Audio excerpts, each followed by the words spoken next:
Bismillahirrahmanirrahim. Assalamualaikum warahmatullahi wabarakatuh. Para wargi hadirin sadayana mangga anu pada sasarangan ngaos kitab sapinahna orang ngalajengkeun pasal anu salajengna ngalajengkeun pasal anu kamari pangitannya nyaeta pasal niat paruna wudu atos kamari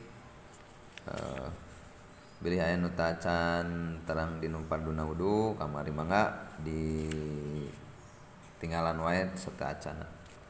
Ayeuna panginten kana pasal niat ngalajengkeun ngaos anu kamari tapi serta acana simkuring hatur nuhun pisan ka walawargi sadayana anu atos sasarengan ngaos kana ieu kitab. Oge bilih aya kalalepatan dina ieu ngaos mangga koreksian wae atuh pangintennya supados naon supados tambih-tambih manfaat ilmuna oge tambih-tambih semangat kana ngaosna panginten. Bismillahirrahmanirrahim. Mangga urang lajengkeun langsung. Bismillahirrahmanirrahim. Paslun ieu pasal bade mertelakeun niat. An-niyatu ari ngaran niat eta qasdus sayyi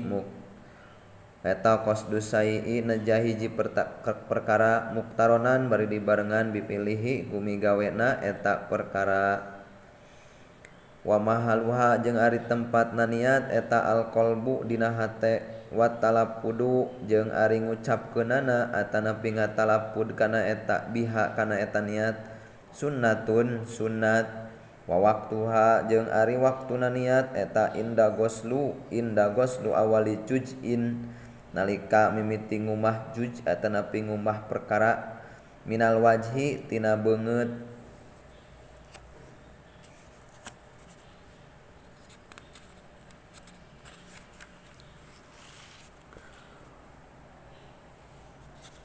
wa tartibu jeung ari ngaran tartib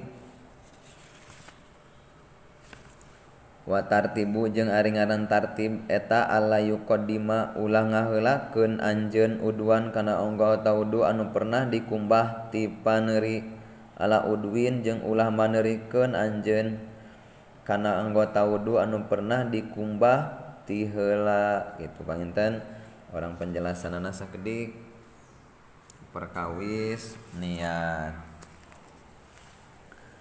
Jadi dia disebatkeun pasal niat teh nyaeta qasdus sayyi neja kana hiji perkara muktaronan bari dibalengan kade upami neja hungkul bari teu dibarengan ku migawe nama eta mah ukur neja namina da ari ngaran niat mah neja nya bari dibarengan ku naon cenah ku migawena. Jadi lamun edek-edek hungkul mah lain niat tapi niat mah kudu bari jeung prakna itu.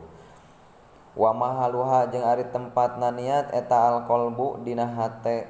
Nah, niat mah tempatna teh dina hate. Wa talapudu di dieu disebatkeun ngatalapud atanapi ngucapkeunana biha kana eta niat sunnatun sunat cenah ngucapkeunana kana eta niat mah. Ieu niat mertelakeun niat dina wudu. Wa waktuha jeung ari waktuna niat di mana cenah ngeprakeun eta niat teh atanapi makena eta niat teh kade ibu bapa hadirin sadayana atanapi murangkali santri sadayana lain dina keur ngumah leungeun tapi disebutkeun inda gosli awali juz'in nalika mimiti ngumah hiji perkara minal wajhi tina wajah.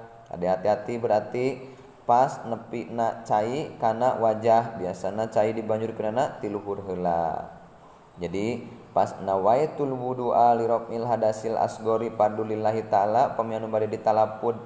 Jadi pas manjurkeunana eta cai dina wajah ade hati-hati sanes keur kekemes sanes eukeur nuju ngumbah panangan sanes tapi ngeprakeunana eta niat mah pas manjurkeun cai mimiti manjurkeun cai kana wajah kade hati-hati. Anu salajengna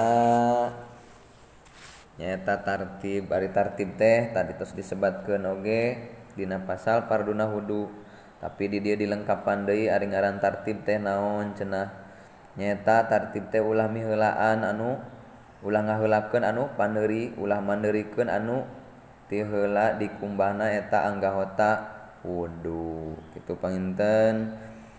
Mudah-mudahan urang teras-terasan tiasa ngaos deui tambih-tambih pengetahuan atau napi ilmu dina bab fikih dasar. Bilih mah tuh aya kalepatan dina ieu ngaosna, bilih mah aya kalepatan dina ngajabar jaeranana tapi ngahartosanana mangga wae koreksian emutnya supados urang tambih-tambih manfaat eta ilmuna.